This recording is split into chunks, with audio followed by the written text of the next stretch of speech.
So today we have one of our friend's cars. It's an Acura TSX, I think it is. This car has a bad vibration when you hit the brake pedal. See the steering wheel vibrate. Also, there's three problems we noticed while driving this car. One, the steering wheel's crooked. Two, the steering wheel vibrates when you hit the brake pedal. Now the brake pedal does not pulsate, but the steering wheel vibrates, so that's a clue. And then third, the car pulls to the right when we hit the brakes. So we're gonna go diagnose and figure out what's wrong with this. We're going after a bunch of other people that have tried to fix this problem. They did put brand new brake rotors on it because of the steering wheel vibration. So they thought it was warped brake rotors, but it's still doing the same thing. And then the pulling to the right when you hit the brakes, that's not good, and that can still be a brake issue. It could be a brake caliper, could be a brake hose, could be a caliper slide hung up. So we'll get into figuring out what's wrong with this car.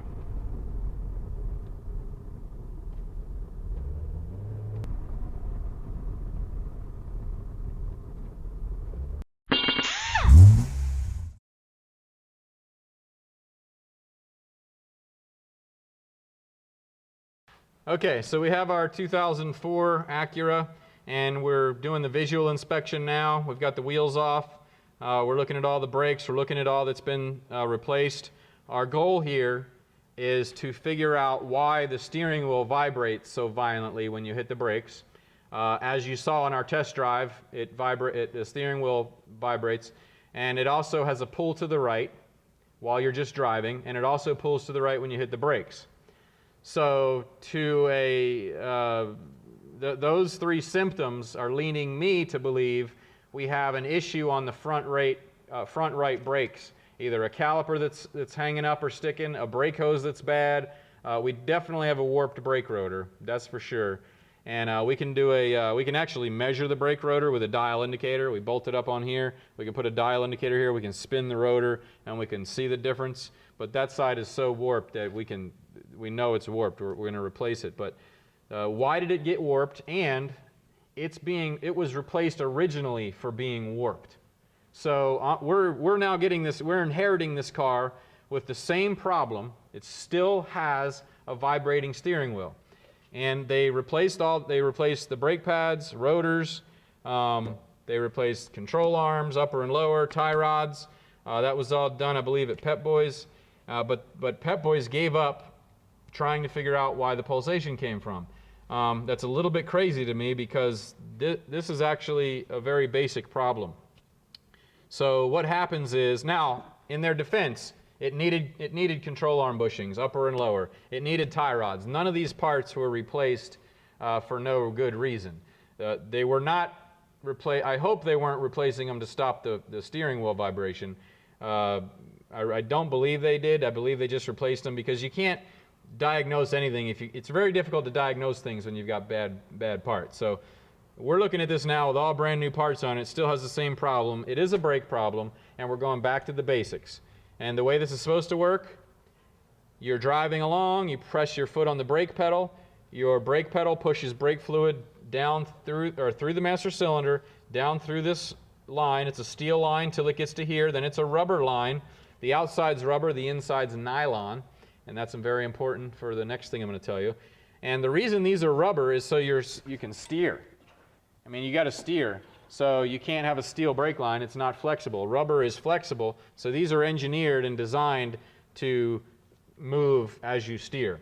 So anyway, you push the pedal down, push the fluid down into the caliper. The caliper squeezes these two brake pads on as this rotor is spinning. This is bolted to your wheel, and that's what stops the car.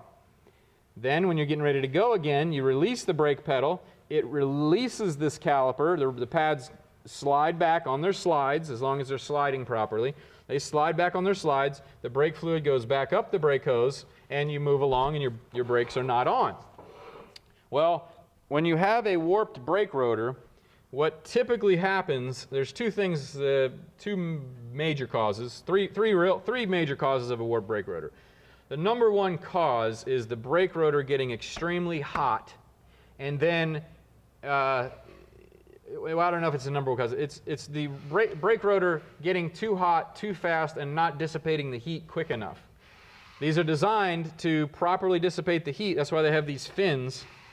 These fins here are meant to pull air in and pull the air out so that you can cool this rotor down, because it's energy. You're basically creating energy by, when you stop, the friction that these brake pads have against the rotor, it creates energy in the form of heat. That heat's absorbed into the rotor. Now, under normal conditions, that heat should dissipate away. Well, if you have a caliper stuck on for some reason, if the slide is not lubricated and the brake pad is stuck, if the calipers failed internally, if this brake hose is failing internally, not letting brake fluid go back up, it'll keep the brake pads engaged. The caliper keeps the brake pads engaged to the brake rotor while you're giving it gas, while you're accelerating. So what that does is creates an enormous amount of heat energy. And the rotor, it's more heat than the rotor can dissipate quickly enough, and it eventually causes the rotor to get so hot that it warps. And when I say warp, I mean like older people will remember this, but a vinyl record, an old vinyl record, if you left it in the sun in your car, it would literally warp. It was black, it would absorb the heat, and it would warp. The rotor does the same thing, not from the sun, but from the excessive heat. It just chemically transforms itself and it warps. And then you'll have a low spot and a high spot, a low spot and a high spot, because it'll be, instead of a flat disc, it's warped. It's a warped disc. So then when you hit your brake pedal, your fluid is going down, it's squeezing onto the brake rotor, and this brake caliper is opening and closing as the rotor goes through it, and it goes through the low spot, it closes, and then the high spot pushes it open, and that goes up into your brake pedal, and that's why you feel a brake pedal pulsation, so the brake pedal will vibrate up and down. Then your steering wheel vibrating left to right is on the other side, you have a tie rod end, an inner and outer tie rod end. This is connected directly to the steering wheel. So if this is vibrating, it's going to go right up the steering wheel, and that's why your steering wheel vibrates. So when you feel it in the steering wheel so strongly, when you're braking, then you can pretty much 9 times out of 10 you have a warped brake rotor. Then you got to figure out why. So the number one cause is, like I said, the caliper staying on for some reason. And again, the reason I was explaining what the brake hose is made out of is these brake hoses, they're rubber on the outside, nylon on the inside, and when this is original. This is the original brake hose. It's never been unbolted. It's you can see by the part number and everything, it's still the original hose, the age of it. It's never been removed. It's been removed before for some reason, or this line's been open, but they've got a lifespan. So you've got to take these into consideration. I'm very surprised these weren't replaced at the same time. But anyway, at the second time of having a warped rotor, these should have been considered. So we're definitely, I'm pretty sure the front right one is failing. We're not doing just the front right. Like I said before, brakes, you really should do both sides at the same time. We're doing calipers, we're doing rotors, we're doing brake hoses, and we're going to flush all the brake fluid. So, sorry, the number one cause is what I said. The number two cause could be your rotor's regularly hot, like it's normally designed to. It's dissipating heat, and you run through a puddle of water. And that cold water, if it's enough, you're basically, it's like if you took a hot frying pan and put it in the sink. That reaction could warp the rotor. And then the last one is sometimes you could warp a rotor by over-torquing the lug nuts. This rotor is sandwiched between the rotor and the wheel hub. So if you were to over-torque a lug nut, you could potentially warp the hub or warp the rotor just by over-torquing. So that's the 3 main causes of rotor warping. We're going to show you this brake job real quick, replacing everything. And then hopefully we get rid of all this problems, and this car does not get this will be the 3rd brake rotor installed on this car. Now, another thing, these brake rotors are brand new. And I know there'll be comments, oh, you could have machined that rotor. Yes, these rotors could have been machined. These rotors, this is actually one of our employees or friends of a friend's car. And these rotors we get for $17, $18 each, so we're only charging them cost, because it's my belief that once you overheat a brake rotor, so think about it for a minute. You have this nice, thick, brand new brake rotor. It already got super hot, at least that side did, and warped. So could we cut the warping out of it? Is it possible? Sure, it's possible. But don't forget, you've changed the chemistry of that metal just a little bit. If I'm putting brakes on the car, I want them to be brand new on both sides. I want them to work the same on both sides. If I cut one rotor and not the other, they're two different thicknesses. I have one brand new rotor on one side, one thinner rotor on the other. Now, if I have a thinner rotor after it's been machined, and if you just think about this, how much less heat can that rotor absorb and dissipate now because it's less metal? So if you have less metal, when you cut away some of this metal, not only are you giving yourself less metal to absorb heat, you're giving yourself less metal to release the heat. So you're not really helping anything by machining the rotor. It's a short-term fix. Most likely that rotor is going to be too thin again, and it probably won't last a brand new set of brake pads. So to do this job right, it should have new pads, new calipers, new rotors, and new hoses. The other thing I was mentioning, I think I mentioned about the brake fluid boiling. The seals get overheated. When you have a brake caliper engaged when it's not supposed to, and this car is rolling forward, and that friction is creating all that energy and heat, and this thing gets super hot, the heat transfers everywhere. So it goes to these rubber seals, it goes to the square cut seal inside the caliper. That's deadly important for the caliper to work in the first place and to retract the piston. The seal that keeps the fluid, the boot and the dust boot on the outside of the caliper all gets overheated and can melt. The brake fluid itself gets so hot, it's not supposed to boil, but brake fluid is hygroscopic. I think that's the right word, hygroscopic. It absorbs everything. That's why you're not supposed to leave the cap off very long. It's designed to take moisture out of the brake system and be good hydraulic fluid. But the other thing that happens is as it absorbs moisture and as it gets heated and cooled and heated and cooled, it changes its chemistry. So that's why we're going to drain all the brake fluid out of this and replace it with nice new brake fluid, because I want the car leaving, I know that I've covered all bases to stop the next problem. So if I left bad brake fluid in there, they might not have the best pedal, because you're going to compress the non-condensable stuff that brake fluid's absorbing, and that can give you a spongy pedal. So all these things have to be considered. And now we're just going to go in there and replace all these. And we'll show you a trick. Since we're replacing all this, we're just going to take this whole caliper off and disconnect the brake hose right here. Then I think I'll take the new brake hose and put a clamp on it and install it there, bolt the new caliper up, hook the hose to it. I'll show you how we're going to do that. So leave your car in neutral with the key in it, and that way you can turn the steering. Your steering is unlocked. So that way you can move the brake rotor and caliper open to where I can get to the bolts and get to everything nice and easy. So here we are. And as far as tools that we're going to use, we already removed the wheel, but we're going to have a few sizes here. We've got 12 millimeter on the caliper brake hose bolt.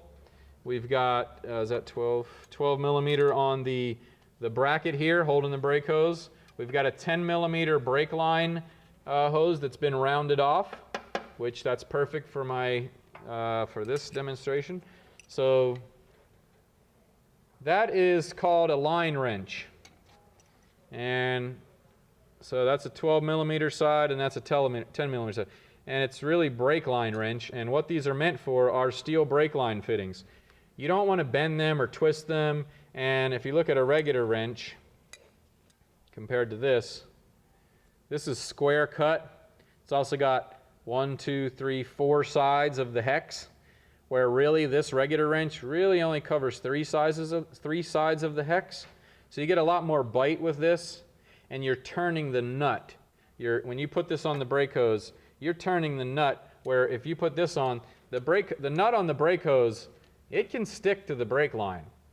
A lot of these brake lines are now coming coated, which is great, but if this nut is stuck to the brake line and you use a regular wrench to twist it off, or if you're not careful even with a brake line tool, you'll twist the line and then damage the line. So we're going to show you how to use a brake line wrench. And then these are going to be 14 millimeter. The caliper hold down bolts are 14 millimeter, and the rotor slides off. So let's get into it and show you what we're going to do. The first thing we're going to do is lower the car back down, and I'm going to make sure there's enough brake fluid in the master cylinder. When I release this brake line, doesn't matter where, if I release it here or there, brake fluid is going to come out. So then I'm going to race against the clock to not empty my master cylinder. Now, do-it-yourselfers out there, a lot of do-it-yourselfers never want to break a line open because then they got to deal with the brake fluid side of it. It's not that difficult at all, but for entry-level do-it-yourself person, it's a little bit intimidating. So we'll show you how to do it to minimize the chance of getting air in there. And then once you're done, we're going to drain all the fluid anyway. We're going to basically gravity bleed all the brake fluid out and put new fluid in. So, all right, so let's get started. Okay, I'm going to start with breaking this loose first. So it's a 10mm nut that goes into the brake hose. And then there's just a little clip that holds the brake hose in place. Now, if you look at the new brake hose, this brake hose has a flat side or a cammed side and then round all the way around. When this goes into place, it snaps into place. The hole in here matches this shape. So when you snap it into place and put the clip on, that's how you get the leverage to tighten the nut up. So we're going to remove this. We're going to basically, I want to minimize the loss of brake fluid. So I'm going to disconnect this, pull this line out. I'm going to install this new line, and I'm going to put my clamp on here, which will stop the brake fluid from flowing through there. So, and then I'm okay. Then I've stopped the clock. So if I was going to fumble around with this and I run out of brake fluid, then I got a bunch of problems getting air out of the master cylinder, or I got to lower it down, put fluid in it. So this, if you think ahead of time and think smartly, you can avoid that kind of stuff. So that's what we're going to do.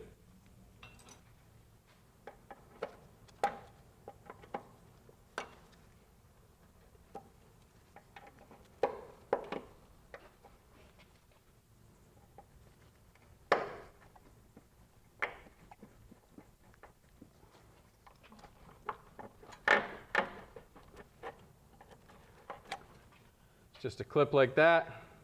It's just spring loaded, and that just snaps basically into the, once your brake hose is inside there, this snaps into that groove and holds it tight. That's all that does.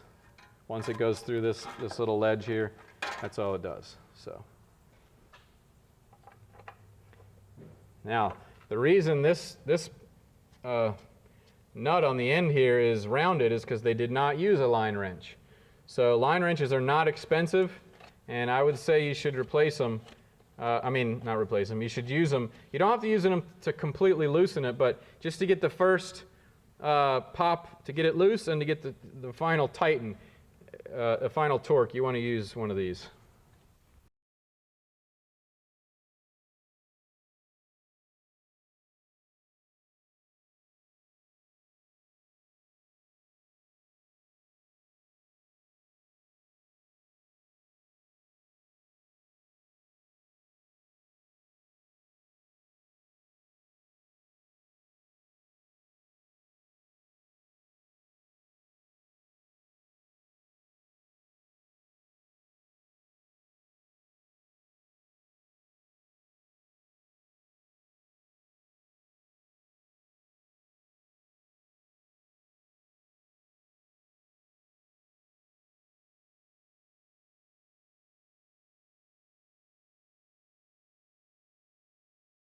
I got this connection mostly done. I got to tighten it up, but so I can work without fighting the clock, I'm just going to put this is a radiator hose clamp, but I use it as a line wrench. I mean, as a line lock, in other words.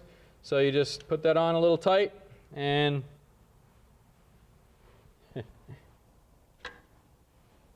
and it stops. So this doesn't really hurt the brake hose, it just squeezes it shut. Okay, now we're going to disconnect the brake hose, disconnect the caliper, and go from there.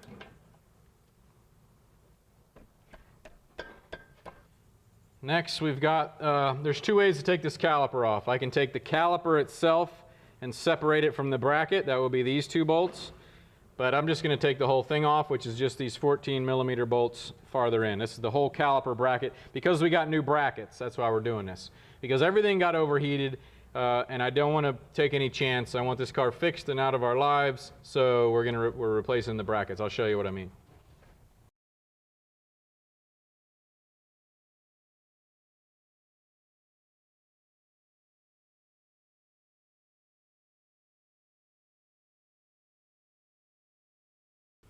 Okay, so I'll take the whole brake caliper off. I'm going to hold the brake hose up, because if I take this caliper off, there's still brake fluid in the caliper, and it'll drip down my leg on my shoe, and brake fluid is not good for you. That's why I'm wearing gloves. It goes right through your skin.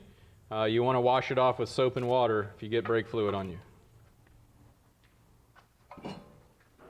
Okay, so I'm about to put the rotor on. One other thing of importance, this is the hub, and there's a hub bearing inside here, inside this spindle, steering knuckle. So there's nothing wrong with this, but you want to pay attention to the surface. This surface has to be nice and flat. There can't be a big accumulation of rust here, and this is nice and flat. It looks like they did clean this off.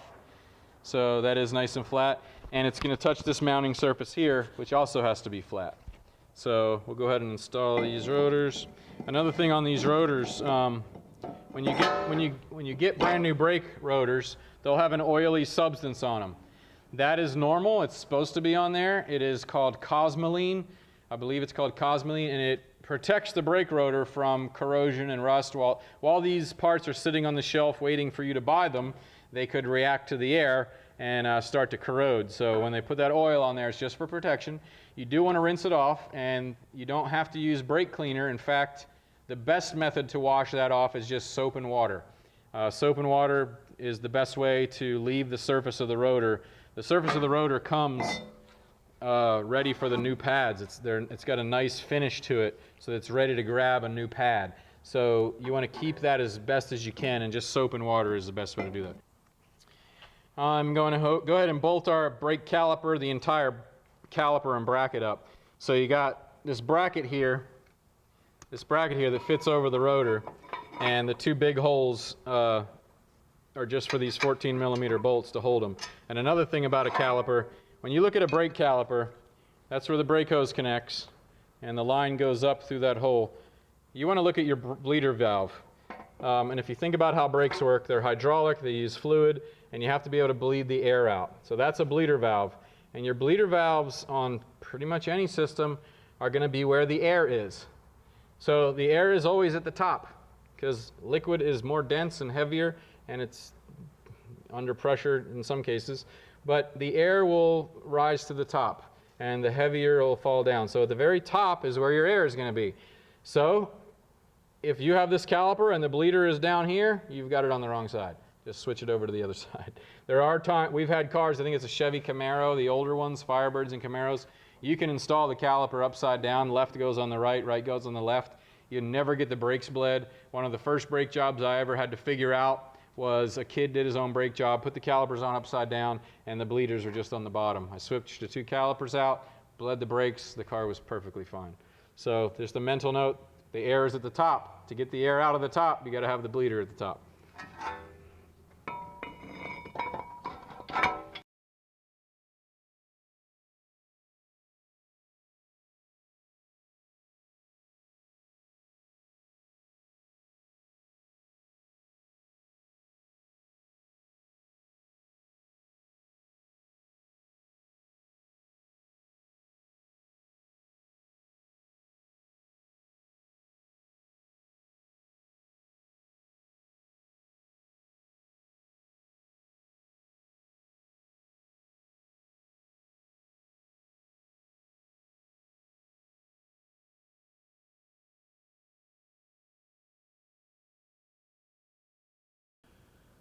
Okay, so this is the new hardware, which it's kind of spring-loaded type stuff. It keeps the pads where they need to be. And we also want lube. We've already put lube on both slides.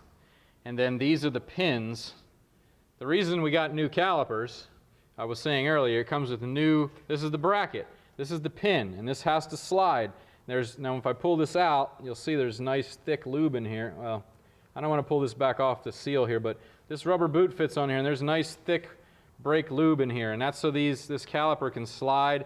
The caliper can slide like it's supposed to, and then each brake pad has to slide like it's supposed to, because the piston's just pushing on this side. So mechanically, it has to be able to press evenly, or as close to evenly as possible, on both sides of the rotor. Well, if you're pressing on one side, then you need to be able to pull on the other, and the only way you get the pulling effect is if these slides are working, and if your brake pads are moving properly on the hardware.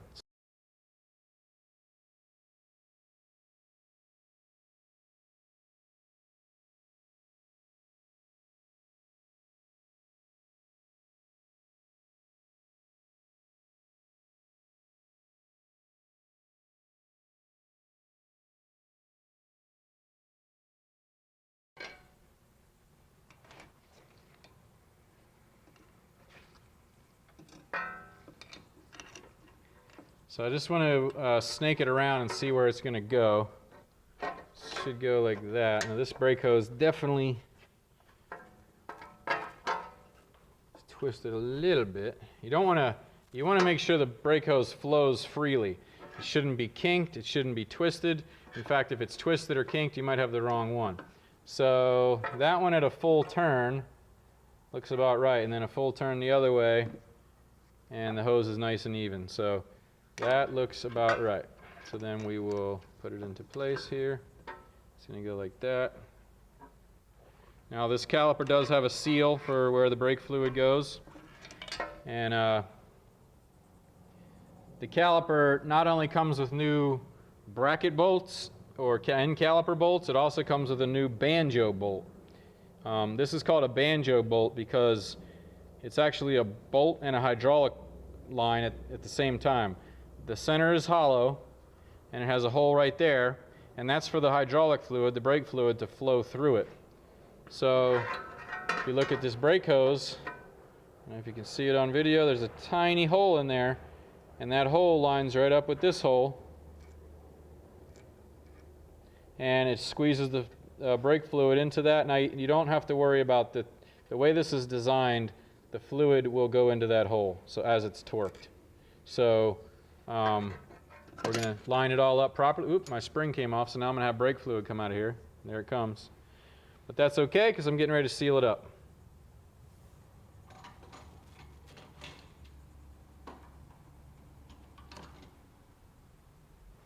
And it'll have these two brass washers. You want to use the new washers that come with it. And again, line this up. Try not to get brake fluid on everything. One brass washer on one side of the line, one brass washer on the other. And as you install this and as you tighten it down, those are actually crush washers, and they do get a little crushed, and that's what creates the seal.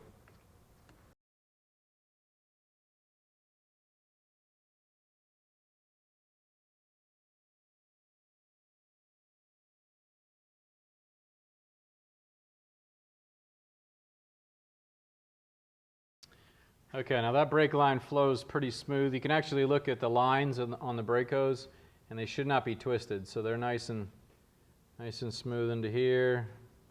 A little twist there, not really. That's an okay. So that's a well-run brake hose. So before we tighten everything up, nothing's super tight yet. I want to make sure the rotor's centered on the hub. I want to make sure the brake pads are where they're supposed to be, and they are. The caliper needs to move in and out, which it does. See it moving in and out. So now we'll go ahead and tighten everything up, and then the last thing we'll do is lower it back down again, make sure there's brake fluid in it, and then we will start the bleeding process. Well, we'll do the other side, then we'll come back and do the bleeding process. So really, this is the problem. All these parts have been replaced. This is the second time. We just got this car. This car has been at Pep Boys. Pep Boys put everything. They put upper and lower control arms, inner and outer tie rods, calipers, rotors, and they didn't do hoses. The hoses are original. So it's crazy that they didn't do hoses. Probably might have found this right here, but this is most likely the entire problem. This hose is kinked. The brake fluid can't go back up the line. It keeps the brake pads engaged. The rotor's spinning through it, creating friction, creating energy, creating heat, which that heat can't go anywhere. It cannot dissipate quick enough. So this rotor just absorbs all that heat. It ends up warping, just like an old vinyl record. Your old vinyl records you'd leave in the car. Now no one has those anymore, but they would warp in the sun. You'd have low spots and high spots. Every time you squeeze your caliper, it's the high spot and low spots running through. It's running the caliper in and out. And this is your tie rod. It's making the steering wheel vibrate back and forth. And unfortunately, once that brake fluid gets that hot, the caliper can be damaged internally. There's a rubber square cut seal that's on the piston, and that's what it actually uses, like a spring-loaded part of that seal to bring the piston back in, and that can get damaged by the heat. The outer boot that holds the fluid in can get damaged by the heat. The grease that's in these slides for this caliper to slide in and out, that can get boiled out. The brake fluid can boil. So this all can happen from a tweaked brake hose. So we're just going to bend this bracket up. It'll look much more like the other side, as you'll be able to see.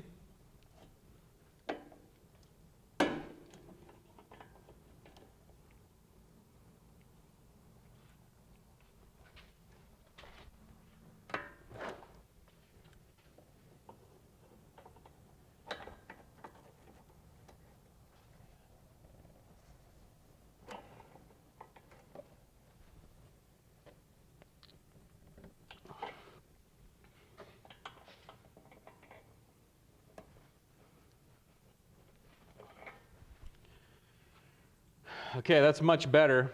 Unfortunately, we're going to have to replace this brake hose. Once a brake hose is stretched or yanked or damaged, and those internal fibers, we just could recreate this problem all over again, actually, because if we damage that hose right there, which it's bent, you can see the hose is deformed right there.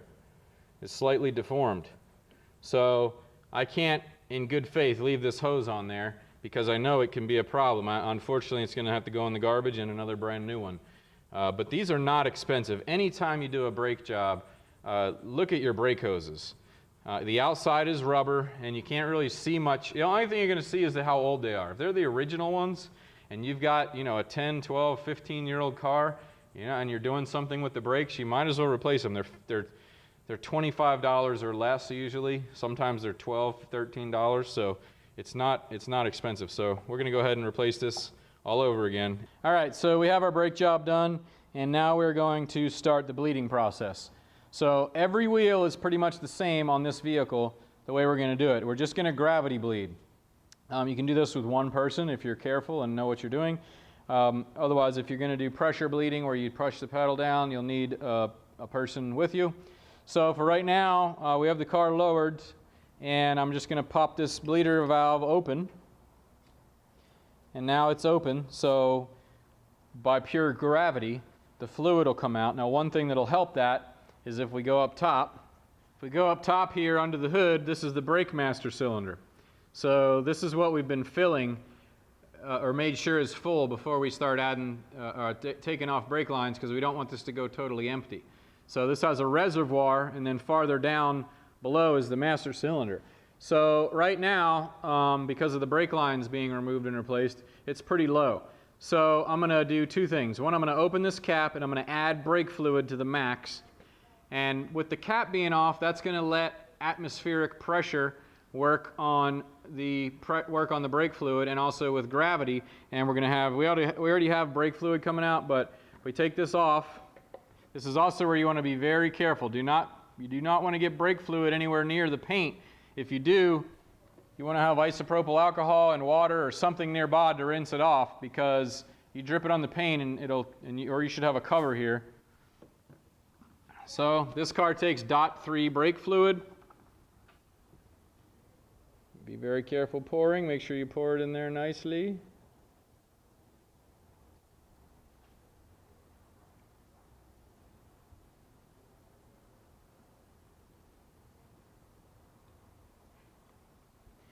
And I want to flush all of the fluid out of this system. So the first thing I'm doing is I'm filling it up to let all the air out of the reservoir. Then, and it's pretty much full right now. Now I'm going to let it gravity bleed for a while. Now this is just the front left wheel. So I only have a short distance of fluid. I have, from the master cylinder, the line down to the wheel is the shortest one because of the distance. So technically you always start from the farthest wheel. Or you could, if you're gravity bleeding and paying attention, you could open all the bleeders and let them all bleed.